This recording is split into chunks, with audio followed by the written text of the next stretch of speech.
Why did Sylphiette smile after Nanahoshi coughed up blood? According to the novel's plot, Sylphiette's hatred toward Nanahoshi borders on madness. Rudeus and Nanahoshi are the only two reincarnated people in this entire isekai world. They share the same mother tongue, the same modern memories, and the same topics from their past lives. Sylphiette has caught Nanahoshi meeting privately with Rudeus more than once at home, but every time she pretends not to have seen anything. This storyline was cut by the animation production team for certain reasons, so the moment the treatment backfired and Nanahoshi coughed up blood, those emotions buried deep in her heart surfaced before reason could kick in, which is why that fleeting smile appeared.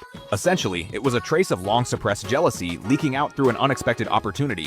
Secondly, this treatment mishap itself was filled with perfectly timed coincidences, giving her the perfect cover of plausible deniability. Sylphiette knew full well that Nanahoshi's isekai constitution cannot metabolize mana normally, and she had anticipated that foreign mana might worsen the physical burden.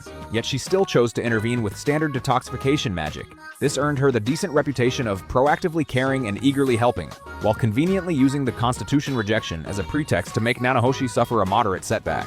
After the incident, everyone would attribute it to Nanahoshi's special constitution, and no one would suspect her motives. It was this legitimate little act of revenge that made her smile carry a trace of the calm satisfaction of a plan coming to fruition.